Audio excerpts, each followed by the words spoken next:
Hey, this is Notser, and I want to talk about something that was teased. The Missouri Battleship. Yes, it's coming. And it's coming in a unique way because the Missouri Battleship is an Iowa-class battleship. That is a Tier 9 Notser. Are they going to lower it in power for Tier 8? No, they're not going to do that. It is going to be the first premium Tier 9 ship in the game. Now, premium Tier 9 and Tier 10 vehicles, it's not unheard of. Wargaming have done this in the past for World of Tanks, and it usually is in the form of a reward for clan warfare or something like that. Something high skill, maybe winning a tournament, something like that. This is quite different, obviously. You are not going to be able to participate in a clan match in order to unlock this. Clan stuff isn't even in the game yet. There is no tournament for World of Warships that I know of. How are we expected to earn this ship, Notser? Well, they would like you to spend free XP. And free XP, for anyone who doesn't know, you get a certain percentage of your XP, and it's free XP every match. This can go towards anything. Any ship, any module, that sort of thing. And it will collect. It can get pretty high. And sometimes people use it to just skip a whole tree or a whole line. And I'm sure Wargaming would like that to stop. There's one thing that I notice about World of Warships more so than other World of Tank or World of Warplanes. People like to skip the line almost exclusively.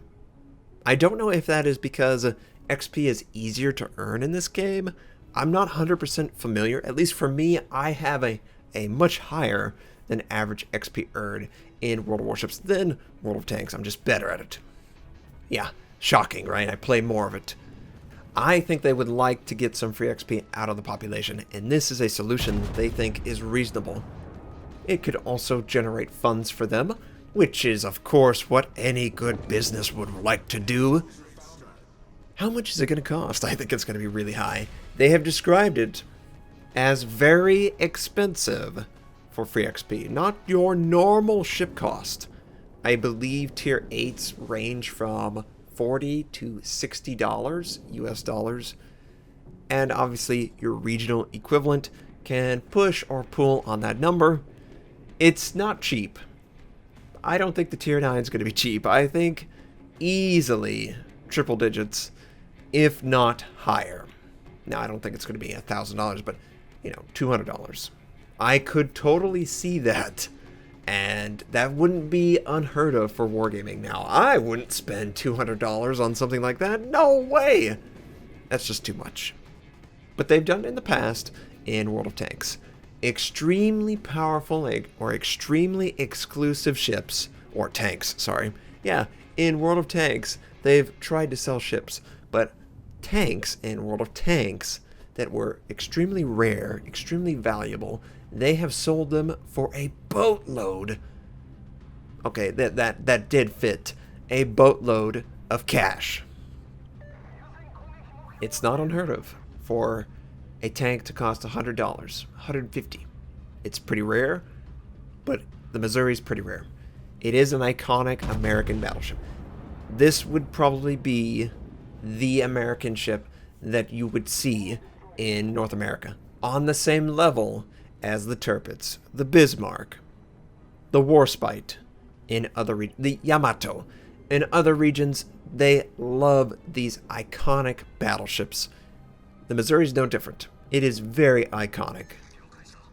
So I expect some Americans to give in to reason, their better judgment, just so they can have a piece of history. Now, what do I think of all of this? Do I think it's appropriate to allow a player access to a Tier 9 premium? Yes, I have no problem with that. Would I prefer it to be in a mission system? Absolutely. I don't think there's anything wrong with that. Make it a very extensive mission. Maybe don't remove the mission. It's just one of those ships that you could work towards. It'll take you 6 months, but you could work towards it. I would probably prefer something like that over money, of course.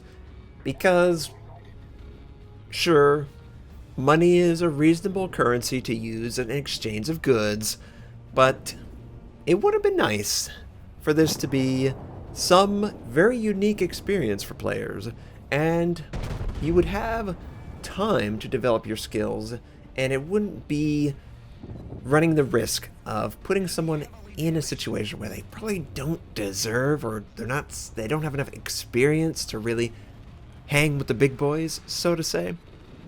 I'm not saying that the player is automatically going to be bad. It just takes time and learning to be able to compete at Tier 9 as successful as you would at Tier 4. It's just the nature of all of these games. You need to improve your craft, improve your skill sets in order to compete. And you're not going to be able to do that if you can skip that process. Do I think it's appropriate that it's free XP? Sure. I probably have 5 million potential free XP sitting on all my ships. This is an issue. When you have 10% of the population, probably, maybe that's too much, but it feels like a significant percentage of the population will spend real money and skip the entire line and play at Tier 10. And then people wonder, why is the skill level so poor when people don't actually learn how to play the line, they just skip the entire line. Press, to some extent, does this exact same thing. I feel guilty as well when I do this stuff. I haven't put in the time or the effort to learn how to play the line. Why should I play at Tier 10? Well, you're playing at Tier 10 so you can inform people. And that's sort of how I look at it. And at the end of the day, there's probably, 30 press on all the regions, maybe 50. There's way more people who spend real money and they skip the entire line. I'm very excited. It is the Missouri, of course, because I'm an American, and Missouri is an iconic ship of war for America. Now, I was initially only going to talk about the Missouri, but then I realized, you know what? The patch is actually going to happen tomorrow. Today, as you're watching it. North America has been patched, apparently. I think this is the live version. Are they going to put it on the PTR? Or the PTS? No, it's the live version. So, 0.5.14, November 9th on North America. What is it adding? It's going to add Tier 10 camouflage, and I believe it's adding Tier 10 camouflage to every single Tier 10 ship in the game. It pretty much looks like that. I'm hoping that the camouflage looks cool.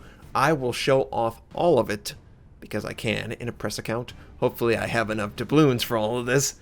It is 5,000 doubloons. That's not cheap, but it is a Tier 10, and it allows you to play it more if you want to. Other things that are going in, they're going to adjust some of the economy. They're going to improve it. I'm happy about that. We'll see how much it actually improves. I'm pretty satisfied right now with the experience that I have. I can't say that I'm one of those people that, the changes, they didn't do me any good. If you're an aircraft carrier captain, it didn't do any good. But I'm not an aircraft carrier captain until they fix it. I'm holding their feet to the fire. I'm not going to support a subpar experience, and the aircraft carrier is a subpar experience. Let's face it, it should be more enjoyable for people to play and counterplay. It is not enjoyable right now. They are also adding some UI elements to the game. Icons of destroyed ships should display on the minimap more noticeably from the icons of spotted ships. I appreciate that. I can perceive the difference, but I understand how it requires a little bit more attention than it really should warrant. It should be very obvious when it is a dead ship versus a spotted ship.